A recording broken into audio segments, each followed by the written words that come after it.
I'm 81 years old, and there's a truth I carry with me now that I didn't have the courage or clarity to face when I was young. I spent my best years preparing for a future that never came, and I didn't realize what it cost me until the time to change anything was already gone. At this age, mornings come quietly. I wake up before the sun not because I need to, but because sleep doesn't hold me the way it used to. The house is still, too still.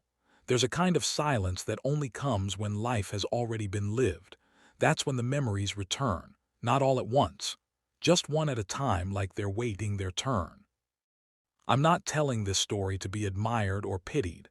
Those things don't matter much anymore. I'm telling it because when you reach this point, honesty becomes easier than pretending. There's no audience to impress, no future to manage, just the truth sitting with you whether you like it or not. When I was younger, in my 20s, I believed in effort more than anything else.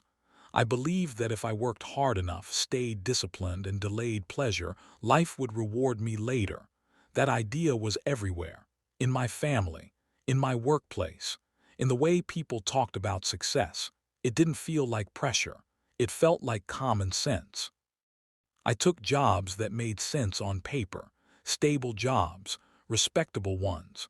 I told myself I would do what was necessary now so I could enjoy life later. I wasn't miserable. I was just busy. Busy enough not to ask myself what I was actually working toward. My days had a rhythm: wake up early, get dressed without thinking, eat the same breakfast, take the same route to work, say the same things to the same people. I told myself routines were proof that I was building something solid. I didn't see that they were also numbing me. I remember saying no to things without much thought. No to trips, no to long conversations, no to moments that didn't feel productive. I always had a reason: overtime, deadlines, responsibilities. I believed there would be time later for the rest of it. Time to slow down, time to be present, time to enjoy what I was earning. People around me were patient at first. They understood. Everyone respects someone who is working hard for the future, but patience has limits, and I didn't notice when those limits were reached. I thought love could survive neglect as long as intentions were good. I was wrong about that. The cost didn't come all at once. That's the dangerous part. Nothing collapsed suddenly. Things just thinned out. Conversations became shorter. Invitations came less often. Smiles became polite instead of warm. I noticed it, but I didn't stop. I told myself this was the price of ambition, that it would all make sense someday. Years passed quickly, faster than I expected. One promotion led to another responsibility. One goal replaced the last. The finish line kept moving, and I kept chasing it without asking who I was becoming along the way. I thought success would feel different. I thought there would be a moment when I could finally exhale and say, this was worth it. That moment never really came. There was always something else to secure, something else to prepare for, something else that needed attention before life could truly begin. I missed things that seemed small at the time.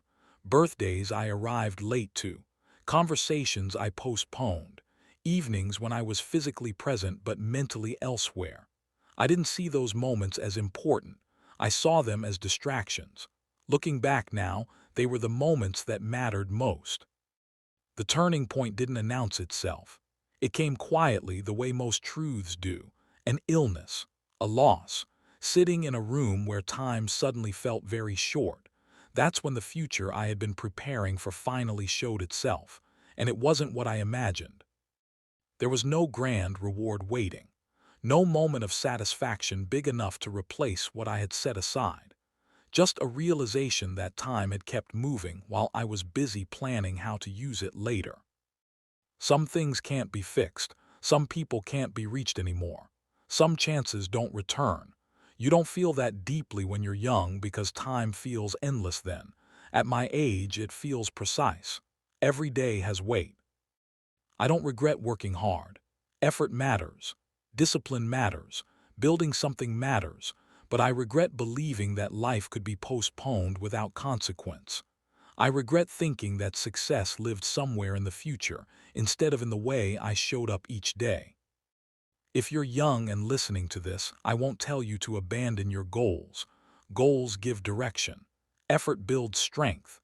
But I wish I had understood that the future is not a place you arrive at. It's something you're always stepping into, one day at a time. I thought I was being patient. I was actually being absent. I thought I was being responsible. I was quietly trading moments I could never get back. No one warned me, and even if they had, I'm not sure I would have listened. Some lessons only reveal themselves when time runs out. Now my days are slower, simpler. I notice things I once rushed past. Light through a window, the sound of my own breathing, memories that surface without warning. I carry both gratitude and regret. They live together now. Neither one wins. I don't have many years left. That's not something I say with fear, just clarity. When you know time is limited, you stop pretending that tomorrow is guaranteed. You stop preparing so much for what might come and start paying attention to what's already here. If this story stays with you, let it do so quietly. Let it sit somewhere in the back of your mind when you're deciding what deserves your time. Not because you should fear the future, but because life doesn't wait for permission to be lived. I spent my best years preparing for a future that never came. What I have now is this moment, and I try not to waste it the way I wasted so many before. That's all I can do. And that, finally, feels honest.